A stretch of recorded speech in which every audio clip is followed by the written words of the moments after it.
তৈরি হয়েছে তখন তারা আল্লাহর আইন থেকে সরে গেলেন। কিন্তু আমরা আদর্শিকভাবে, নৈতিকভাবে আমরা কারো চেয়ে দুর্বল নই, কারণ আমরা ক্ষমতার রাজনীতি আমরা সেভাবে করি না। আমাদের মূল লক্ষ্য ইসলাম। ইসলামকে আমরা আগে রাখি, আমাদের নীতি, আমরা নীতি আদর্শের রাজনীতি করি। আর এখানে আমরা দেখছি যে নীতি আদর্শের প্রশ্নে, রাজনৈতিক প্রশ্নে, ইনসাফের প্রশ্নে আমরা বৈরিতার শিকার হয়েছি। সেজন্য আমরা আজকে আপনাদের সামনে ঘোষণা দিতে বাধ্য হচ্ছি যে ইসলামী আন্দোলন বাংলাদেশ আসন্ন ত্রয়োদশ জাতীয় সংসদ নির্বাচনে যে 270টি আসনে মনোনয়নপত্র সাবমিট করেছে, এর মধ্যে আপিলে 2 জন বাতিল হয়েছে, বাকি 268 জন সংসদ সদস্য প্রার্থী এখনো পর্যন্ত মাঠে কাজ করছেন। আমরা তাদেরকে নির্দেশনা দিয়ে দিয়েছি, তারা নির্বাচনের প্রতিদ্বন্দ্বিতা করবেন, একজনও তারা মনোনয়নপত্র প্রত্যাহার করবেন না। কারণ আমরা ইসলামী জনতার যে প্রত্যাশা, যে এখানে একটা বিষয় স্পষ্ট করে বলতে হয় যে আমরা কেন এই সিদ্ধান্তে আসলাম। জানেন যে এখানে বাংলাদেশ জামাতে ইসলামী একটি বড় শক্তি ছিল, অস্বীকার করার সুযোগ নেই। তাদের শক্তি সামর্থ্য অনেক বেশি, ঠিক আছে, কিন্তু আমরা আদর্শিকভাবে, নৈতিকভাবে আমরা কারো চেয়ে দুর্বল নই। আজকে আমাদের দুঃখজনক বাস্তবতা হলো আমরা অবাক বিস্ময়ের সঙ্গে দেখলাম জামাতে ইসলামী সম্মানিত আমির জনাব ডাক্তার শফিকুর রহমান, তিনি স্পষ্ট করে বলেছেন যে তারা ক্ষমতায় গেলে প্রচলিত আইন অনুযায়ী রাষ্ট্র পরিচালনা করবেন। এবং তিনি যে খ্রিস্টান সম্প্রদায়ের সঙ্গে কথা বলছিলেন, সেই খ্রিস্টান সম্প্রদায়ের একজন সম্মানিত নারী, তিনি স্পষ্ট করে বলেছেন যে আমরা আশ্বস্ত হয়েছি যে জামাতের আমির শরিয়া আইন প্রতিষ্ঠা করবেন না, এই ওয়াদা তিনি করেছেন। এই জন্য আমি আশ্বস্ত হয়েছি। রাষ্ট্র ক্ষমতা যাওয়ার মতো একটা পরিবেশ পরিস্থিতি তৈরি হয়েছে। এখন যারা প্রধান শক্তি, তারাই যদি ইসলামের সমমানী আদর্শ থেকে ভিন্ন দিকে চলে যায়, তারা যদি ইসলামী আইনের প্রতি তাদের আস্থা না থাকে, তাহলে আমরা যে কর্মী সমর্থক নিয়ে সারা দেশে ইসলামের পক্ষে কাজ করে যাচ্ছি, এই স্বপ্ন থেকে যাবে। আজকে আমরা অবাক বিস্ময়ের সাথে লক্ষ্য করছি, জামাতে ইসলামী বাংলাদেশের সারা দেশে লক্ষ লক্ষ কর্মী সমর্থক আছেন। আমরা জানি বাংলাদেশ জামাতে ইসলামী তাদের জন্মের পর থেকে একটা মৌলিক স্লোগান ছিল যে আল্লাহর আইন চাই, সৎ লোকের শাসন চাই। এখন যখন ক্ষমতায় যাওয়ার মতো অবস্থা তৈরি হয়েছে, তখন তারা আল্লাহর আইন থেকে সরে গেলেন। তারা প্রচলিত আইনে রাষ্ট্র পরিচালনা করবেন, এই কথা যখন ঘোষণা করলেন, তখন আমাদের প্রশ্ন জাগে যে সারা বাংলাদেশে এই জামাতে ইসলামীর, বাংলাদেশ জামাতে ইসলামীর নেতা কর্মীদের এই যে আবেগ অনুভূতি, এই বিষয়টার প্রতি তারা আসলে খেয়াল করে নাই। আমাদের যেটা মনে হয়েছে, তারা ক্ষমতাটাকে একমাত্র মুখ্য মনে করছে। তো এখন আমরা আসলে তাদের ক্ষমতায় যাওয়ার পথে বাধা হতে চাই না। আমরা বিনয়ের সাথে বলতে চাই, আমরা এই প্রচলিত আইনে বিগত 54 বছর রাষ্ট্র পরিচালিত হয়েছে। এই প্রচলিত আইনে শান্তি প্রতিষ্ঠায়, কল্যাণ প্রতিষ্ঠায় প্রচলিত আইন ব্যর্থ হয়েছে। এই প্রচলিত আইন বৈষম্য তৈরি করেছে। অন্যায় অবিচারের মূল হলো প্রচলিত আইন।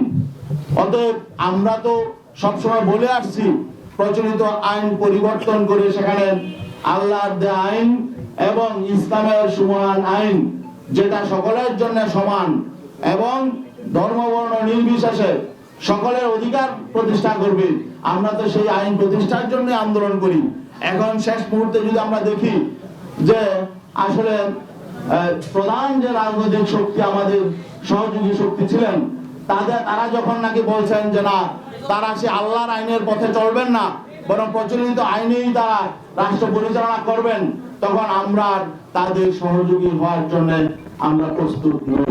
তবে আমি তাদেরকে বিনয়ের সাথে অনুরোধ করব, তারা যাতে এই যে জামাতে ইসলামীর প্রধান যে বক্তব্যটা দিয়েছেন, এইটার ব্যাপারে যদি তাদের নীতি আদর্শের সাথে সাংঘর্ষিক তারা মনে করেন, তারা যদি একটু ক্লিয়ার হয়ে নেন। আরেকটি বিষয়, এটা ছিল আমাদের আদর্শিক বিষয়, আর একটা রাজনৈতিক বিষয় এখানে আছে।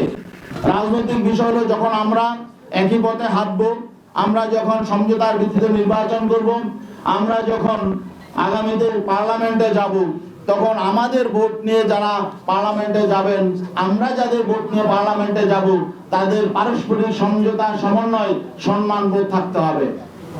জামাতে ইসলামী সম্মানিত আমির ডাক্তার শফিকুর রহমান, তিনি বিএনপি প্রধান জনাব তারেক রহমানের সাথে সাক্ষাৎ শেষে তিনি স্পষ্ট করে বলেছেন যে তারা জাতীয় সরকার নির্বাচন পরবর্তী জাতীয় সরকার বিএনপির সঙ্গে জাতীয় সরকার গঠন করবেন এবং বেগম খালেদা জিয়া যে ঐক্যের পাঠাতন তৈরি করে গেছেন, সেই ঐক্যের পাঠাতনে দাঁড়িয়ে আগামী দিনে রাষ্ট্র পরিচালনা করবেন। এখন আমাদের প্রশ্ন হলো, এই যে তিনি একটি অ্যালায়েন্সে আছেন, একটি সমঝোতায় আছেন, এটা একটি মৌলিক প্রশ্ন, আগামীতে জাতীয় সরকার হবে নাকি কোন সরকার হবে, এটা মৌলিক প্রশ্ন।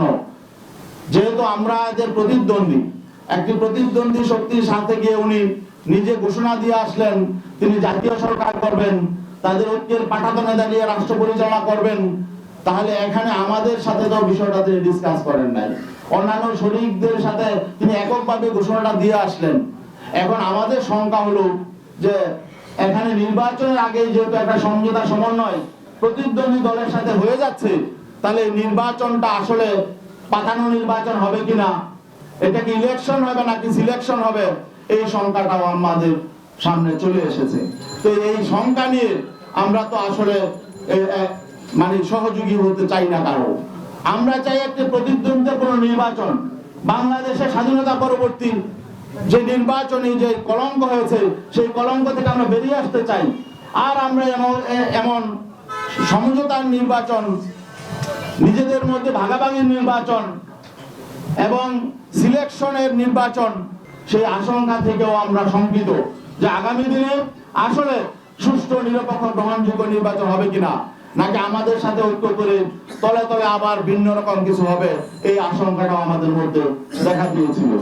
তো এই জন্য আসলে আমরা মনে করছি এগুলো জনগণের সামনে প্রকাশ করা দরকার। জনগণও বুঝতে পারছে, উপলব্ধি করছে, আমাদের কাছে বিভিন্ন দিক থেকে বিভিন্ন সংবাদ আসছে, বিভিন্ন রাষ্ট্রের সাথে বিভিন্ন পরিকল্পনা করা হচ্ছে, কি হচ্ছে এটাও আমরা জানি না।